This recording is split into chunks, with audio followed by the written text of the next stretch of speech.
The advice and opinions expressed by the host of Autism Live and her guests are meant solely as suggestion and should not be in any way construed as child-specific advice. Any choices you make in determining your child's treatment are completely at your own discretion. Dr. Doreen Granpeesheh is the Dr. Doreen is an expert in autism. Doreen Granpeesheh. Dr. Granpeesheh. Dr. Doreen Granpeesheh. Dr. Doreen Granpeesheh is a visionary in the field of autism. Now you can ask her questions on Ask Dr. Doreen.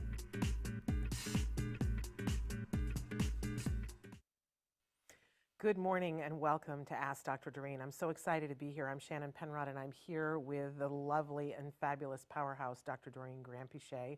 We're delighted to have her live in the studio, and we are live right now. Today is December, I have to always check, 6th, 2022. Good morning. Yes, welcome, because you've been globe hopping all over the place, and we've had you a little bit, and then not again. All over the place, and like in some places where I didn't have internet, so I couldn't do the show. But last week was my fault. We have to be very clear about that. Last week was my fault because and I forgot that we had something arranged and I was under the weather, so it didn't happen. But it was not her fault. It was entirely my fault. But all of that doesn't matter because we're both here today with all of you. And excuse me, in just a second, Dr. Granpeesheh is going to start to answer your questions live. So let's go over some of the house rules for a second. We're live right now on Facebook, YouTube, Twitter, and about a dozen other sites, and Traven will start to show those to you on the screen, the fabulous Traven. We're already saying good morning to Liliana and to Susie B. Thrilled that you guys are here with us this morning. I keep having a tickle, so you're going to forgive me for clearing my throat. And we have a starting topic this morning because yesterday we were talking about when your child has a language delay. And a lot of people will write in and say, well, but we've gotten the speech, we're doing a little bit of ABA, and, my child, the question that we get the most often, in fact, the starter question that we have is, my child can name over 100 things, and I'm grateful for that progress, but what I really want to know is if he'll ever be able to have a conversation with me, and how do I make that happen? So that's going to be our starting question. I'm going to go over that in a second, but I do also want to say that if you aren't familiar with Dr. Granpeesheh, she's a true expert in the field of autism. She's been treating and working with individuals all across the spectrum of all levels and all ages for more than 40 years. Yeah. That does not roll trippingly off my tongue because it doesn't sound right. It's like, that can't be because look at her, she's 32. So how could that possibly? It's going to reach 50 and then we're going to be in trouble. I know, because no one's going to believe it. It's going to be like, well, they're just lying. I've checked. There is not a painting that's aging underneath her bed. She just has really good genes and good skincare, and she takes... I have zero skincare for what it's worth. I do nothing. I just don't agree. Well, whatever. Then maybe that's the thing that works. But we should all do that. Nothing. Yes. So I was having to make the calendar for next year to start it because it's December, and so I was putting your birthday on, and I was like, oh my goodness, that we're already talking about your next the birthday. big 6-0. That's right. I was kind and didn't put that on the calendar. But I don't think anybody would believe that I am only 6 months older than this woman, and I look old enough. No, to be her that's not true at all. It is so true. Not true. But we're grateful for every single minute of that because you've been working your whole life in this field. Yeah, pretty much. Since you were ridiculously young. We have to say that. You started this when you were, what, 16, 17? Yeah, no, I would probably say that I saw my first child when I was 16 or 17, at UCLA. So there is that, you guys. Mm-hmm. Yeah, I was young. You were a bit of a child prodigy and alone at UCLA at the age of 16. Yeah. When I was still trying to figure out how to tie my shoes. Listen, it wasn't fun. I can tell you that. It was a learning experience for sure. We're grateful that you also Thank you. found time to have fun as well because it's made you a well-rounded person so that you understand people. Sure. You're not just someone who Sure. studied. You're a good person. Thank and you. I know that for a fact, and a good and generous person. So who's done quite a bit with, we don't talk about this enough, that your charity, Autism Care Today has done so much for so many people. We love it. And many of you may have written in for grants. The grant cycle has closed now for the year, but it's a very exciting time at ACT. Yeah, and absolutely. Thank you for mentioning it, because usually around the end of the year is when we tell all of our friends and viewers and everybody, hey, if you would like, if you need a tax deduction, this is the time to donate to charities. And ACT Today is a 501c3.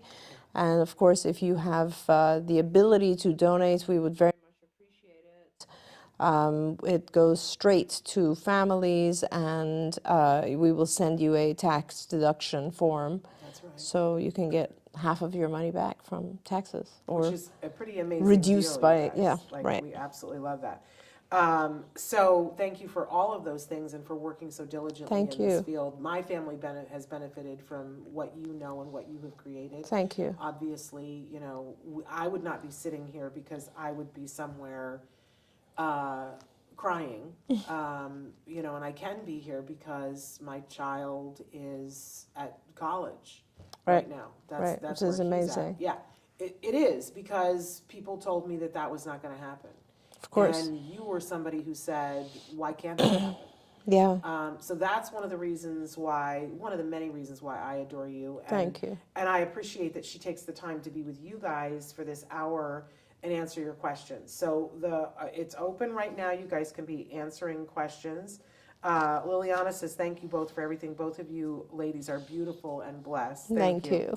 If you could see me 5 minutes ago when I was like, we have to put makeup on this hideous thing, you would laugh. And Susie B said, thank you for all that you do. Thank you for what you guys are doing too. We do want to say that while Dr. Granpeesheh, I believe, is the preeminent expert in the field of autism in our time or any time, there is no expert in this or any other field who can give individually specific advice in this format. It would be a disservice to the individuals to say that you could just, write in a short question and that she could see through time and space Right. and see them and give individual specific advice. However, having said that, if you will write in your questions right now, the chat is open. We're on Facebook, YouTube, and as I said, many other sites. You can write in a question right now and have the opportunity to be speaking with Dr. Granpeesheh in real time. I did mention that our starting topic for today is getting to conversation, because we know that that's a very big deal. Our starter question, my child can name over 100 things, and I'm grateful for that progress, but what I really want to know is if he'll ever be able to have conversation with me. How do I make that happen? I feel like there are so many people nodding their heads out there. Yeah. What do you want to say about that? Oh my gosh, I'm going to go on for a bit about this. Okay. I'll So, get comfortable. yes.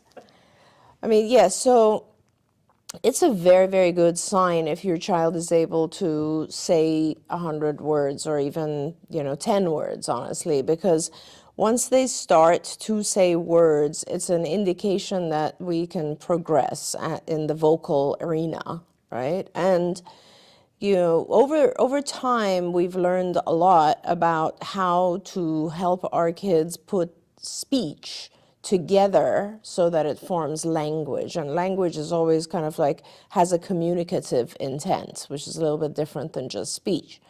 So I don't know where to start, but I'll just jump in, So in the beginning, and years ago, when we were teaching through ABA, there were a series of language lessons that we teach, and a lot of our kids would, the kids would learn these specific different lessons, and then each child was different in terms of what they had strengths in and what was difficult for them, and then we would go ahead and modify their lessons and help them put all the different contents of speech together. So for example, labels, object labels, which for instance this child has, would be one of the things, right? And then over time we were like, okay, well, another thing we have to teach is actions or verbs, right? So running, jumping, waving, kissing, whatever it might be.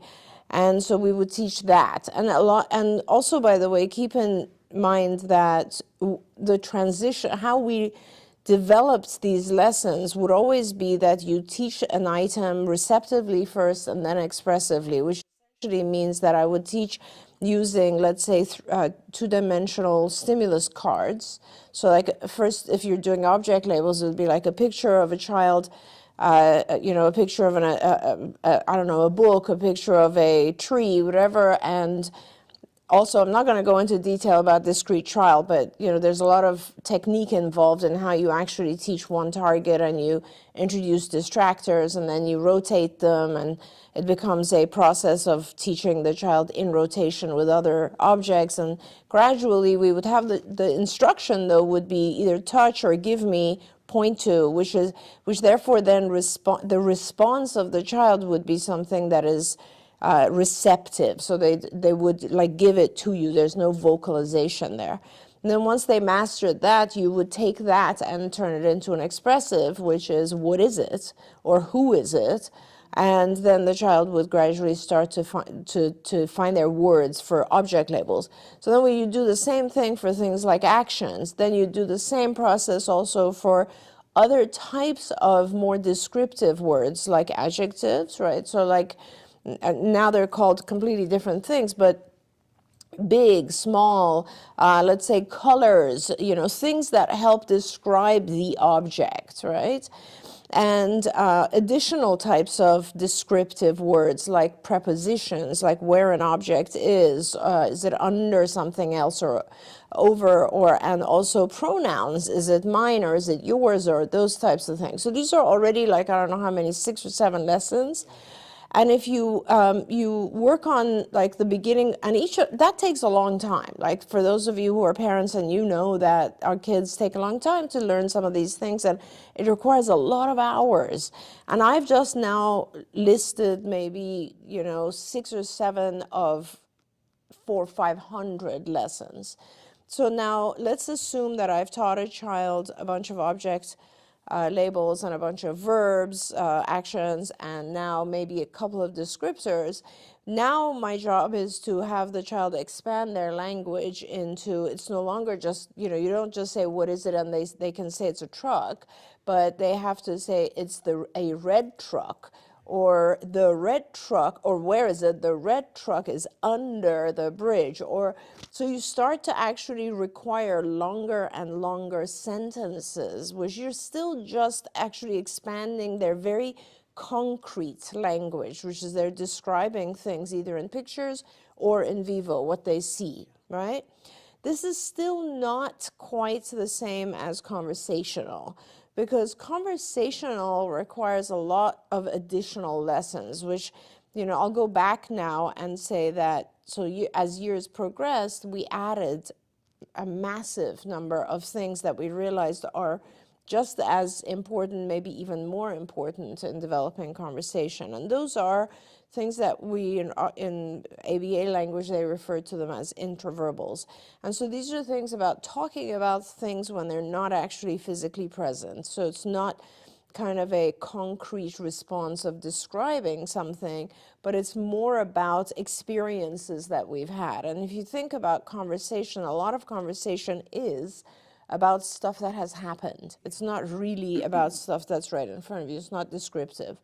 Now, fortunately, as we were developing at CARD, we were developing a lot of these types of kind of more abstract lessons. The field of ABA was going through a kind of metamorphosis as well. And the field came back and said, normal language development goes through this process of where a child, a very, very young child, first just requests things. And those are what we call MANs. This is true if you think of babies, all they're doing is they're requesting things, right? Like mommy or bottle or juice or outside or whatever it is they want, they're requesting, they're manding. So it became very important for us to make sure that all of our kids are also learning to mand. And that is a very easy thing to teach because it has its own reinforcer built into it, right? So it's kind of like, if you teach your child to request something, they're very motivated because as soon as they request it, they get it. Yeah. Okay, so that became like a primary way of teaching, and now, so that became the first thing. The second thing, developmentally, if you think about it, is now your child, imagine the typically developing, let's say, a 3-year-old who's in the back of the car, and they're labeling everything they see. That's called tacting. And so they're going, you know, bus, fire engine, man, whatever they see, tree, etc. And so tacting became super important. Not only was it the second kind of developmentally appropriate language area that we focused on, but it's a very, very important one, because it's so hard to not go off on another tangent. But tacting is super important because it assumes that you don't know what's in my head, and I'm going to show it to you. And that is a huge part of what we're missing in the development of kids with autism, which is theory of mind, perspective taking. So anyway, the second part of language became tacting. And then from there, you'd go on to intraverbals. And intraverbals are those abstract things. So let's say a child has now learned blue, and they've learned the word sky, but can they, aside from looking up and saying sky is blue, can they describe to you, oh, yesterday's sky was blue, but today it's raining, or whatever it is, right?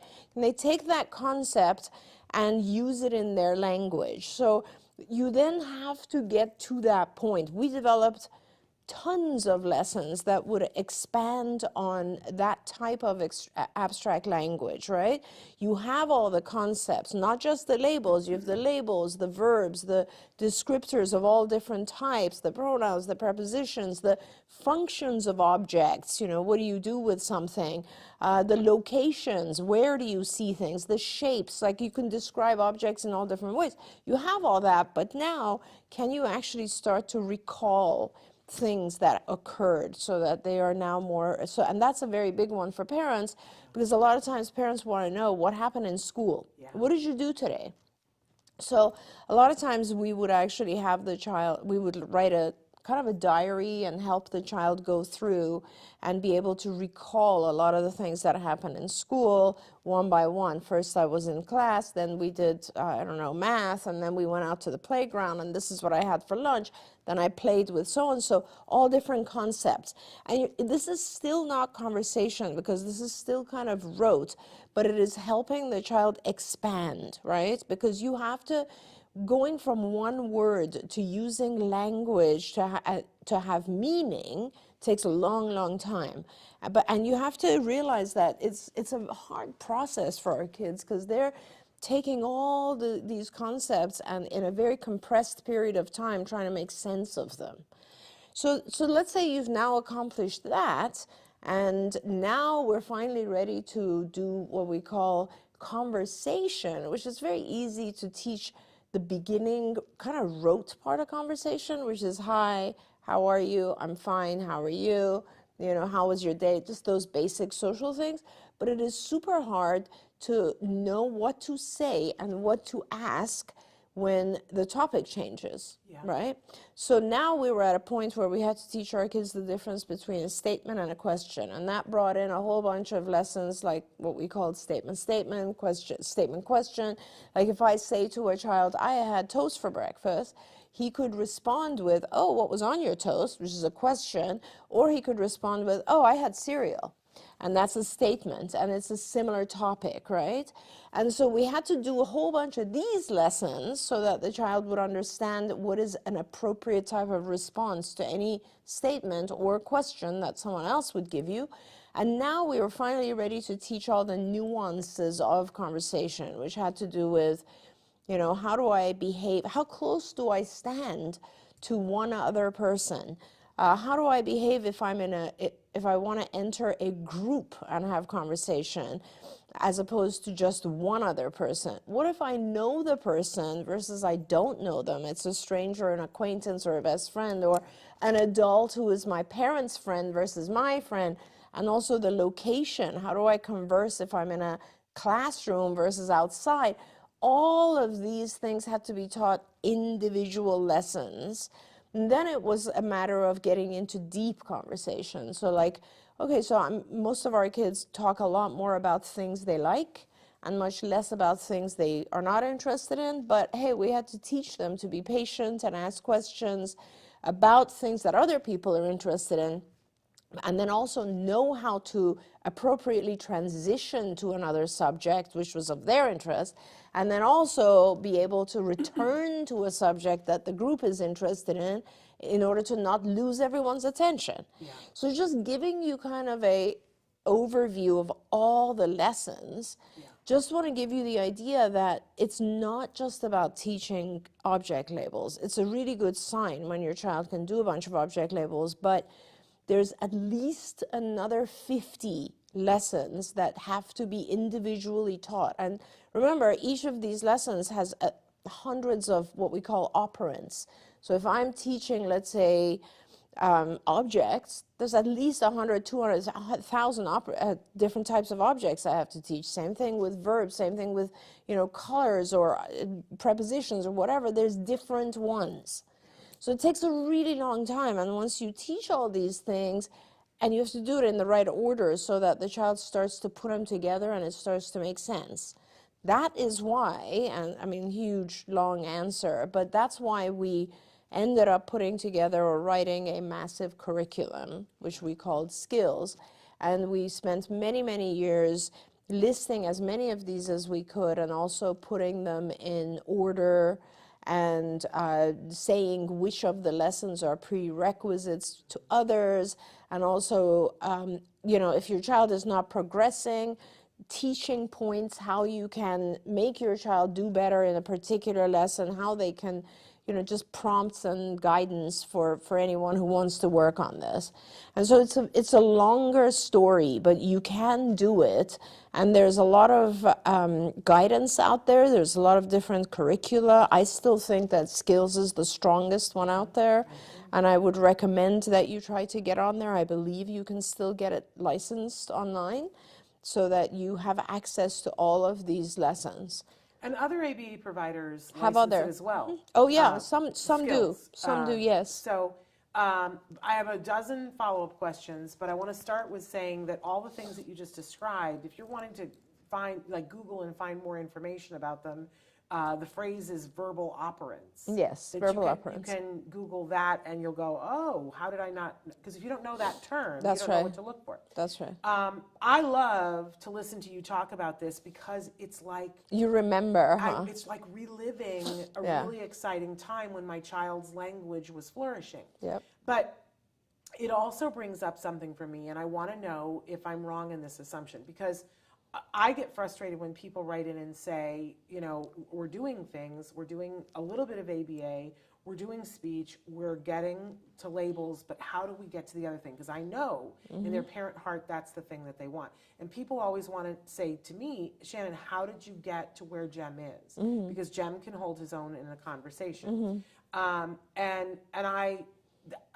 What we did was So much exactly of this, what, yeah. no, that's exactly what we did. Yeah. And we had it intensively. So here's this crazy thing for me that people will say to me, well, my child has this and we have this much ABA, and I'll say to them, well, you need to do more. You need to do more ABA because everything that you just described takes more hours. And for me, it's a frustration because when I hear that someone's child is talking and is labeling, then I get excited because I know there are lots of kids that getting to conversation would be a challenge, or even in some cases, not verbal conversation isn't going to be a possibility. Right, right. That does exist, but for kids who are labeling and have the facility to speak, then to me it's a lost opportunity. Oh, absolutely. And I try to say to people, if you took that child and did this more intensively, I believe with all my heart you would get further. 100%. Now it takes a whole lot of time. Yeah. It's not just doing 40 hours for 1 week. Right. It might be, depending on the child's age, doing 20 hours for 3 years or 40 hours for 2 years. I don't know what the thing is, but am I wrong in saying to people it's like money left on the table? Correct. Okay. There's I no wanted to make sure I question. That is, wasn't no, speaking you're wrong. absolutely right. I mean, if you think about it, anything that you do more intensively, you will master faster, right? And we're not talking about one or two concepts. We're talking about language, which I even in that huge long description that I just gave for half an hour, I did not even get into a whole ton of nuances that also, like, keep in mind, a lot of our kids have attention issues. And meanwhile, you're trying to teach them all these concepts, and you also are dealing with a child who loses their attention. So it's twice as hard. So, it's not enough to do 10 hours. And that's the whole reason for the intensity of ABA. And this is why I get so upset when I see the entire world of ABA changing now only due to the pressure from payers. That is the single reason. There is no other reason that we would not do intensive ABA. The only reason is that we get a lot of pushback from payers who don't want to pay for 40 hours a week. And I have to say that there's certainly enough topics for a child to learn. This is a very amazing, advanced way of teaching a child one-to-one and teaching them all the subjects and topics that they were not able to learn in their early years. And I will always say that, there's no question. And in fact, there's thousands of articles that shows the more ABA you do with adults, not even with just children, with adults, the more they will learn. If you think about it, it's true of all of us. But this frustrates me to no end because I am out there and speaking again and meeting professionals, and I am meeting a lot of resistance with professionals. And I recently did a talk, and my slide said intensity. When was intensity voted off the island? Science matters. When was intensity voted off the island? Because I feel like the younger people in the community, I'm going to disagree with you slightly. I think that it's driven by the payers, but that they have taken, the other reason why they're not doing it is because it's an inconvenient truth and parents don't want to hear it. To hear that your child needs to have 40 hours of therapy, listen, I didn't want to hear it either. But I got to tell you, Shannon, before insurance, this is what's really important for me. Before we had health insurance, and remember, I started working in this field where there's no funding, right? And so all of the patients that I treated up until we did not have public funding, or we had a very little public funding. We had some school district funding, and we had regional centers, which are DDS, Department of Developmental Services funding, but it was minimal, right? It was only when we got insurance that really things took off. And I will tell you, before insurance, if I told a parent you have to do 40 hours, they did 40 hours, not just 40. They would complain if we did 38. Right. Oh, and so that's what I'm saying. But every parent was like that. And a lot of the kids who have recovered, they're as adults. One of our kids just got married recently. I know. So all of these types of things, it was because the parents also were very, very dedicated.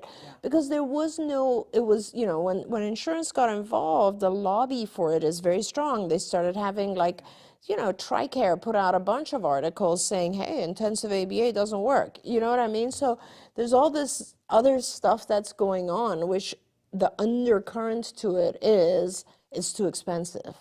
That's all it is. And once you move away from that, it would be an intensive science right now if it wasn't for the fact that our payers don't want to pay that much. So would it be too much for me to say to parents that are out there that have kids that are labeling, that want to get to conversation, is it too much to say to me that your child has the facility, if they're labeling things and they have 100 labels, they very likely have the facility to do conversation if you were able to put the time in? Okay, now here's the issue with that. Okay. It depends on their age. And there's two reasons for that. One is usually brain plasticity, so the ability for the brain. So we all, whether it's the brain or the body or the organs or whatever it is, everything is made up of these neurons and dendrites, these cells that are growing the more we learn. This is why when you have young children and you teach them language before the age of 7, a child can become multilingual with great ease, because whatever they are exposed to, the brain is so highly flexible and plastic that it'll just produce new roots in that area, and it'll just grow, and it'll be like, no problem, I can speak French and German and English and whatever else. But when we get older, as you know, it becomes harder for dendrites to grow. Like we just don't have the capacity.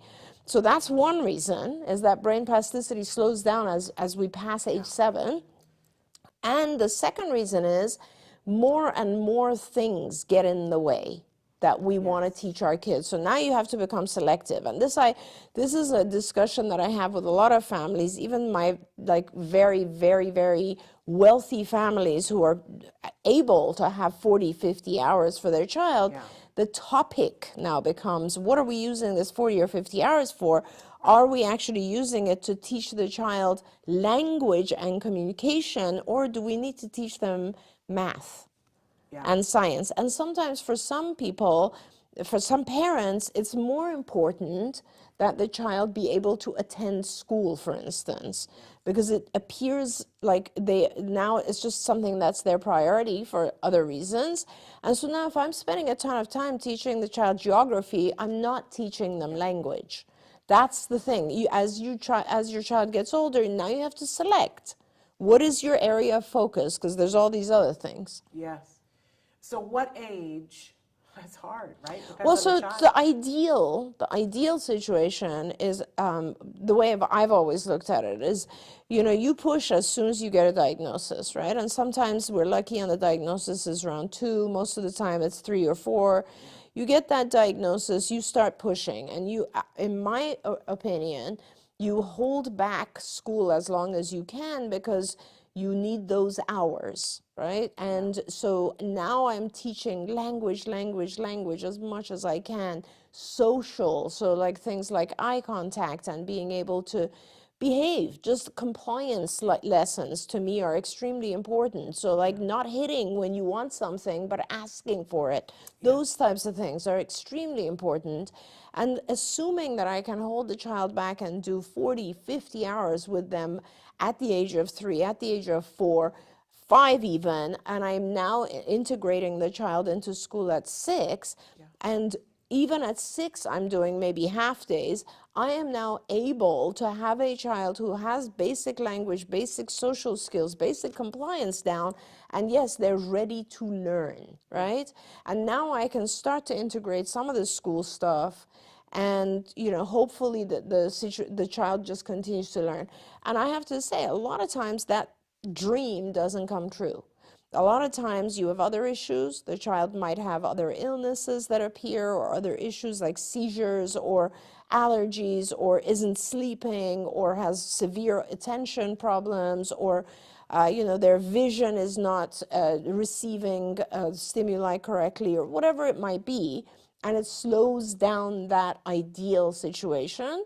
But regardless, for me, if it's my child, my focus for my child is always going to be communication. So both speaking and receiving, so that they can do well in life. Yeah, absolutely. We have so many questions that have come in. I'll stop. First of all, Parker, I want to say that this is not a rerun. We're live right now. It's the 6th of December, so I'm glad you're here. We're going to get to your question in a minute. But because this is on topic, Dark Angel is asking a lot of questions about how do we get the curriculum. My son can label, tell me the name of the flashcards in action, but I don't know what to do now. I'm trying to get him to ask me his needs too. How do we make a schedule? So talk about that for a second. Yeah, I think that we actually, at the back of our book, the card which book. I had on the set yesterday. Yeah, so you should just, and it's called Evidence-Based Treatments for Children with Autism. Yeah.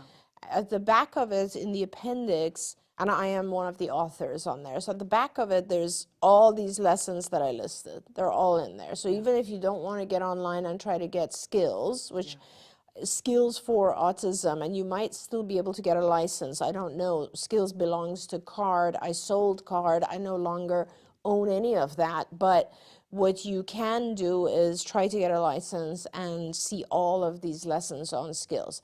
That being said, it is in the back of the book, and you can certainly take a look at all of those lessons there.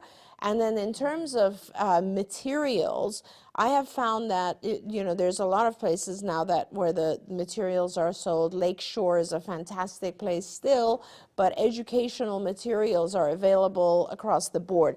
Here is the book. evidence-based treatment for children with autism, and underneath it, it says the card model. It is a very intense book. It's a long textbook type of thing, but it's very interesting. I mean, we took a long time to write this, and I will show you, it's a huge curriculum at the back. It's pretty large.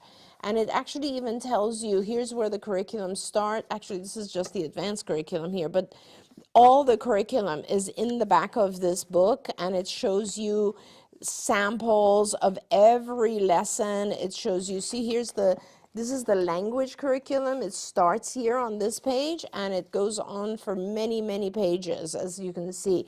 And there's 8 different areas. There's language, play, cognitive skills, executive functioning skills, motor, what am I missing?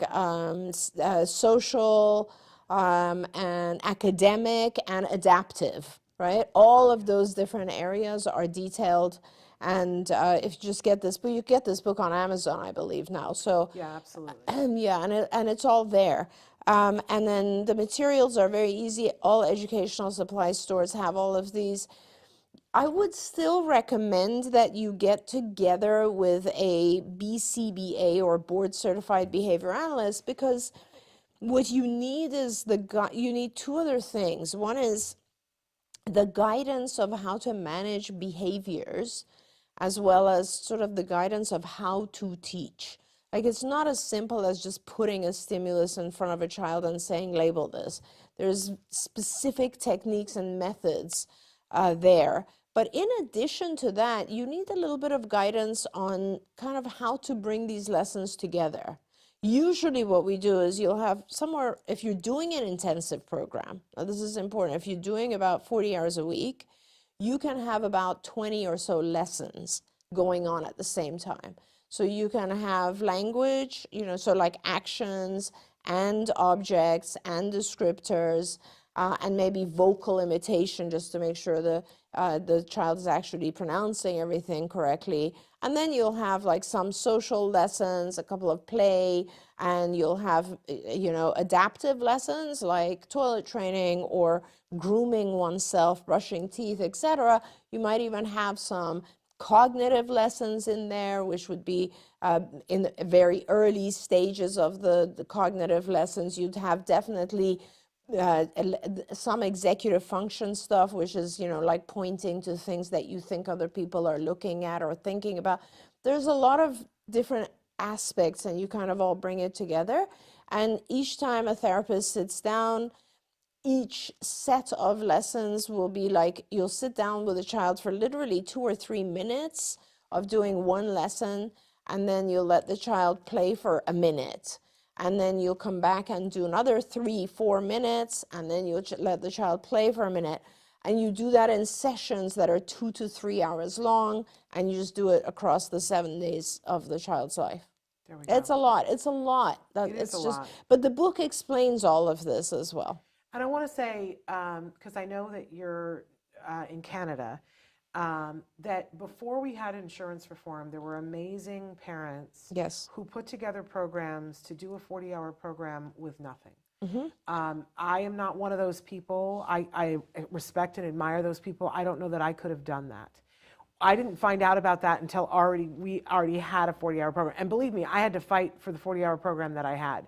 But I want you to know that people have found a way. There were people who went, there's a way that you can get a training for yourself for free from the Autism Partnership Foundation, and you can train yourself and other people. There are people who went to sororities and found and got a sorority to adopt their child as their cause. Yeah, because that's sororities amazing. have to have a cause every year to have their charter. There are people who went to their church and said, we want to train 12 people. I'm thinking about Jana, who they use skills, and Jana, their doctor didn't use the word recovered. Not Jana, who's the little girl that they use skills up, they were in like Minnesota, and they went to their church. Yeah. A lot of people have used it, like volunteers from their church. And they did 2 years of intensive Yep. with that little girl, and her doctor considers her autism in remission. Yes, I How like do we that. love that word? But they had volunteers who came to the house around the clock. Like I said, I don't know if I would have had that in me because that seems like a great It's deal. so much work. But people did it. And the knowledge is there. And for Yeah, me as a parent and somebody that has a mouthpiece here, I want you to know the knowledge is there. Yes. They've cracked the code on being able, it's all individualized. Absolutely. But the skills and the lessons and the curriculum are there. So I want to get to some more questions about language, and we'll come back to some of these things. But Suyan had written in early Yeah. and said, "Hello, my 3-year-old recently started to say no, don't do it." And I responded to his words very well. However, from yesterday, he started saying no every time when starting his conversation. He usually says eat apple, but says no when requesting his foods. How can I handle this situation? Could you give me any advice? Thank you so much for your help. But they say one more question. My son lived in a bilingual environment, Korean at home, English at home. My son has better receptive and expressive languages in Korean. Do I need to start to introduce just one language? Could you help me, give me any advice? Thank you so much. Yeah. So first of all, there is a lot of literature that shows that we learn faster if we are just learning one language. So it is always beneficial to start with one language. There's no question about it. I mean, if you're teaching 2 languages, it's going to take a lot longer. I would recommend starting with one language. Now, that being said, a lot of our kids later on learn the 2nd or 3rd language. So, but initially, when they're forming kind of the organization of the whole thing, I think it's important to do one language.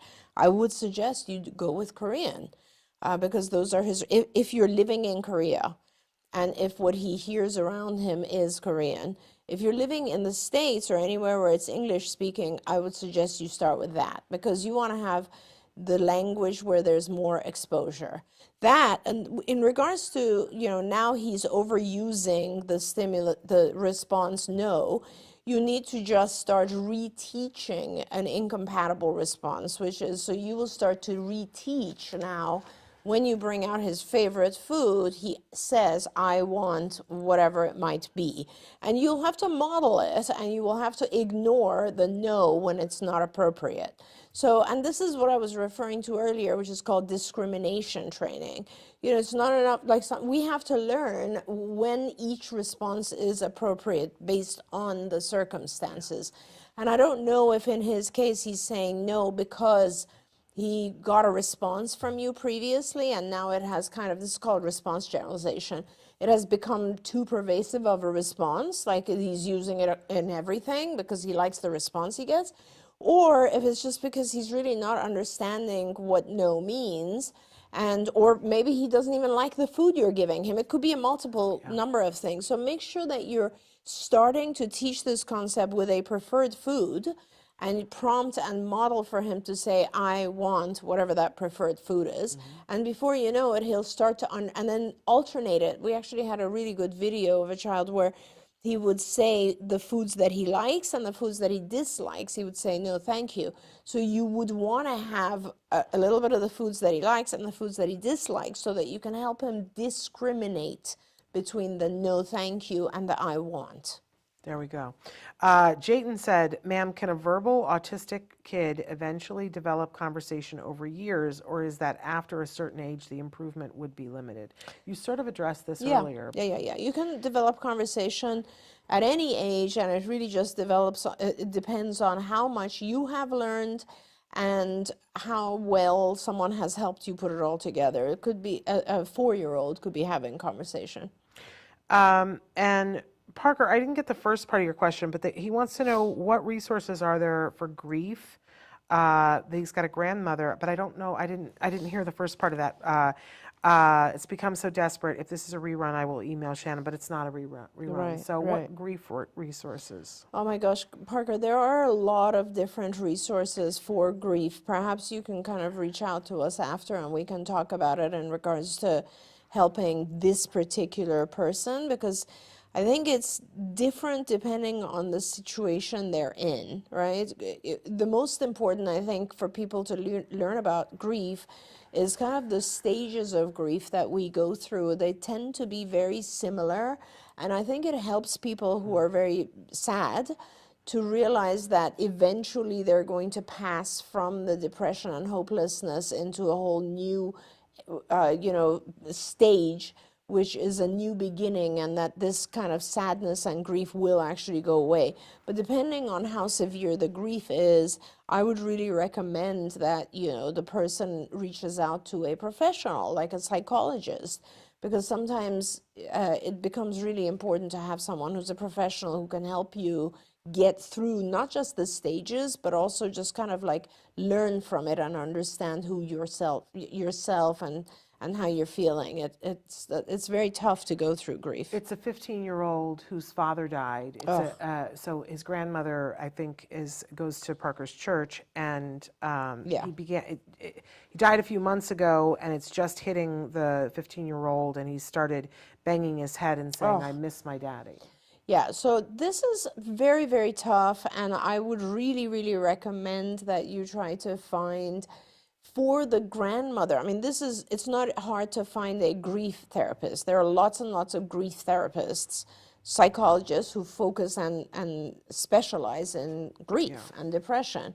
And I would recommend that you connect the grandmother to give the grandmother some of those resources, because as the grandmother learns more, the psychologist can help them give ideas for the 15-year-old. I assume, because you said they're banging their head, that it's a 15-year-old with autism. Yeah. Which means that you kind of need a dual specialization, someone who is a psychologist specializing in grief, but also understands autism a little bit.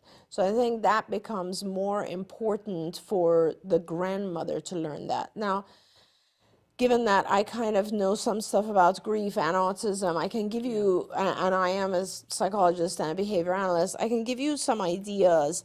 But the main thing is, it really depends on how much the individual, the 15-year-old, comprehends about death and what are they experiencing. The assumption is they're experiencing just missing their dad. That's the big thing, is the change of not having the father there and missing that individual.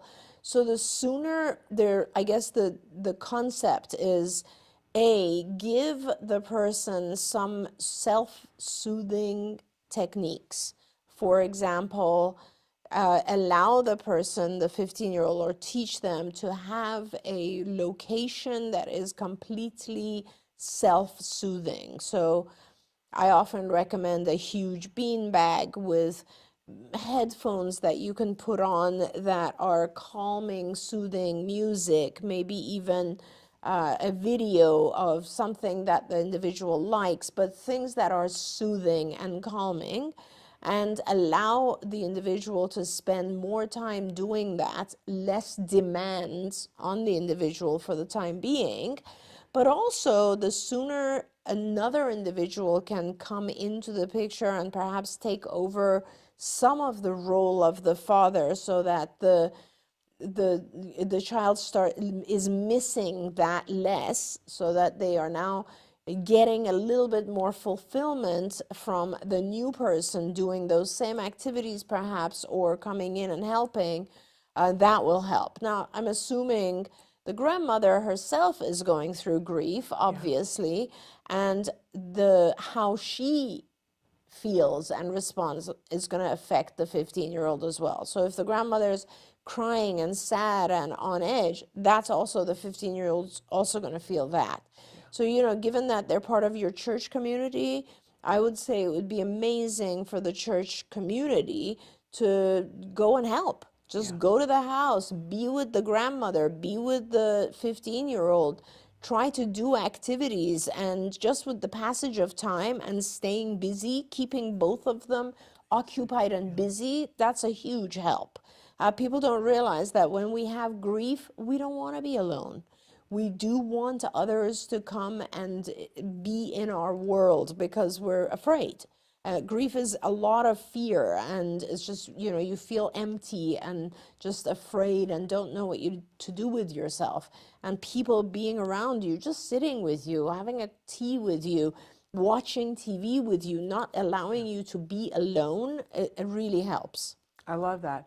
I went to an epic funeral that was for two people a few years ago. It was the mother died, and within 24 hours her son died. Oh my God. And so they had a double funeral, 2 caskets, and there was so much, and it was both sudden in both cases, and there was so much grief. And one of the things that the pastor said was, it's important right now to just show up and be. Don't go and think that you're going to make them understand what happened. You just need to be there. There's no understanding. And I love that he said, I don't understand it. Do you understand it? Why do we have this need so that, like, somebody, whether it's someone on the spectrum or not, well, I'm not sure that they understand death. And that's a good thing to be aware of, but that's not what your job is right now. Your job is to sit on the couch, just be with them, and be with them. Yeah. And that is a very powerful tool when you have somebody that 100%. is in grief. And I will always say, I went through grief at one point in my life, and you become eternally grateful to the folks who are helping you just go through it. Yep. And I was very, very blessed and lucky. I had Kathy Visconde and I had Stan Kurtz, my dear old friend Stan. And both of them helped me tremendously go through it. And, you really just need someone to be with you. Yeah. So you can definitely do that, Parker. There we are. Okay, so Susie B says, my son, 8-year-old, is approved for 24 hours per week, but only has 12 hours per week due to the shortage in RBTs. Yeah. And I think that that's a very common tale. Yep. And I am always overwhelmed and awash with a feeling of helplessness when parents say this to me. All I can say to you is that it's not going to change until parents stand up and say, this is not okay. Yeah, that's right. And there's always been some form of this. I know that the challenges are unique right now, that we've been through a pandemic. There's a worker shortage in a whole lot of areas. Yeah. But you can't get stuck in that as a parent. You have to just be in the problem solve of it, and you can't worry about the whole problem. This is from me, my advice, and you tell me if I'm crazy, but you have to get into the problem solve mode about, okay, so if I can only get 12 hours from this agency, is there another agency that I can get more? Is it, or can I bring in people myself? Can I train myself to be on the team? Yeah. Like, get in the mode of, okay, well, my kid needs this. Yep. How am I going to do it? Yep. And when I see parents click into, it's funny because Nancy Alspaugh Jackson and I were talking last night, and we both feel inadequate about different things. And I said, I just feel like about a couple of things. And she said, what are you talking about? You're so accomplished. And I said, no. If I say this over and over, if I could, in any point of my life, apply the energy that I applied to autism for my son, and I always used to describe it was like a horn on my head. That's the only thing you were I focused believed on. that we needed to get a certain place, and it didn't matter if it was happening right now. Yeah. We needed to get there, and I had this horn on my head. I said, if I could apply that to other areas of my life, I would be ridiculously successful. I know. But I've watched other parents get that horn on their head and go, I don't care what comes out of your mouth. You're telling me that I can only have 12 hours? Yeah. My kid is going to get 40. If it's not from you, I'm going to get it another way. And I'll tell you something, when you get that specific, things happen. Yeah. The universe opens up, and you're looking for the solutions, not why it can't happen. That's right. And things show up. That's right. And Susie, actually, I think you are one of those parents who does get things to happen. In fact, I think I'm seeing you in about 2 hours. I think I'm actually doing an eval with you today. Is it today or another day? I it's think another it's, day. I don't know, but I think it's coming up. I feel like it's later this week, but I might be wrong. Yeah, well, I think I have an eval at today. But I don't think it's with her. I think it's with somebody else. Okay. I'm not sure. It could be, but the thing is that so you got that. And like you are one of those parents that is actually making things happen. So why don't you, for instance, try to find a couple of really dedicated, good high school students that you can pay minimum wage to and apply for a grant at ACT, for instance, ACT Yeah. Today, and maybe we can help you with a grant, and then you can hire a team of people who can learn from the other RBTs or from your BCBA, and you can try to increase it. You know, Parker brought up church. A lot of families have had like volunteers from church come and produce the team. Back in the day, I mean, if you guys watched the movie we made, the documentary called Recovered, one of the families on there, Ruffin, his mom, actually had a lot of volunteers from their town, and that was the team. That was the team. So you can make it happen. I know it's very hard, but you know, you can make it happen. And Ruffin just finished getting his, second PhD? He got his doctorate, and he's lecturing all over the world and working in robotics. And Yeah. We've got time for one last question. Taryn had written in from South Louisiana. Her 3.5-year-old is in ABA 35 hours a week. Look, Taryn, like, come on. That's amazing. Has done so well since he started about 8 months ago. He is now verbal and potty trained. I was wondering when and if I should have him tested again since he's made so much progress, and how long should I keep him in ABA, and thank y'all. That's wonderful. How old is he? He is 3.5. Oh yeah, you got to stay in there for a little bit. Yeah. No matter how much progress he's made, I guarantee you there's more to be learned. Yes. But I used to like to have an eval done every year, so that it would help me see kind of what the progress is. And if you do it too soon, it's just... It invalidates it for some of the tests, right? It does. Well, not only are you not allowed to do these tests that frequently, but the thing is that you want to see real progress, right? And if you are evaluating someone every other month, they just haven't had enough time to show progress yet. And that might discourage you and the team, and that's not the case. You just need to give the child a little bit more time. So my preference was annual, and I would do annually. I would do language testing, but I would also do questionnaires that evaluate kind of the severity of autism symptoms, like the PDDBI, I believe one of them, and it's kind of like gives you an idea of like, oh, you know, he used to have no language or no eye contact, but now he has eye contact, or you know, those types of things, and it helps to these evals. Now, as the child starts to progress and get into the higher levels, I would always do more tests of cognitive ability. So not IQ necessarily, although IQ tests do give you a lot of information about the child's how they learn, the types of things that they learn easily and what's harder for them and what kind of memory they have. That's all through IQ. But what gives you a lot of information is neuropsych testing, like the NEPSI and so on. And that's more appropriate when your child's a little bit older, like 5 or 6, and now you're really trying to kind of find the holes that remain. But at 3, I would do every year, I would do language testing and make sure language is progressing. There you go. That's powerful, powerful. We really have a minute and a half, so I'm going to go for this one last question. Hello, I have a son 3 years and 10 months old. He doesn't like voiding on a toilet. He holds the pee for up to 16 hours when wearing underpants, but voids normally when in a diaper. Could you suggest what to do? And it's Olena writing from Canada. Yeah, we actually had it's funny because there was a paper published on this subject, is that, you know, it throws things off, and our kids think that because they don't have the diaper on, they're not allowed to pee. And so there's a number of different things you can do. You can actually use the diaper and underwear, so you can put the diaper on as well as underwear, and that starts to get the child to understand that, oh, you know, I can have the underwear on, but I'm allowed to actually pee. But what I would recommend is whoever taught your child toilet training. I don't know if you had someone, how did they say how old? 3 years, 10 months. 3, so he's very young. Okay. I would go through a full toilet training procedure.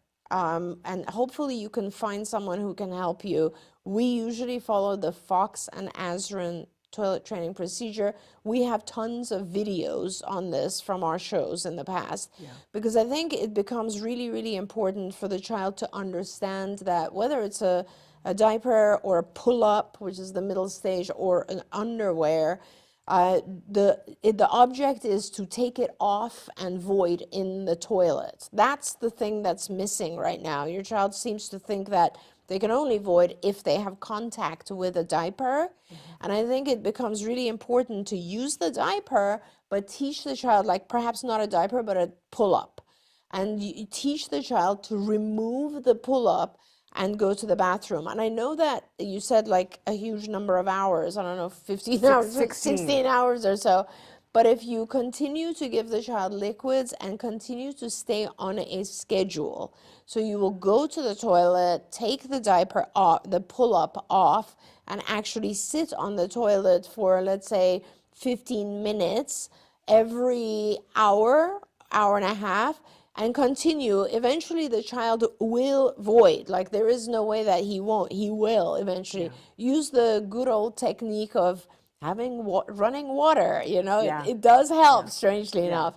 And so continue to do that for a period of like 2 days or so, and you'll see that it happens. Some of our kids just are trying to be honestly compliant, obedient, and they think they're not allowed to. The other thing is, it's funny to say, but modeling. You know, for a lot of our kids, when dad models, if it's a boy or you model, it helps because they understand that it is okay to void in the toilet as opposed to in a diaper. So funny. Yes, we love, the funny story that was always told was that we were in clinic one day and we had been told to model the behavior for Jem. And so, of course, my husband took that very literally, and we just got in the habit of when we would pee, we would go, yay! And my husband left the clinic to go to the restroom across the hall where you could hear things, right? And we were in the clinic and we could hear my husband in the bathroom, and you know, we didn't hear him doing anything, but then we heard, yay! He was in there by himself. Oh yes, my God, because he was used to it. But you know, I mean, I would rather have that than than a husband who's like, I'm not saying yay when I pee. That's so funny.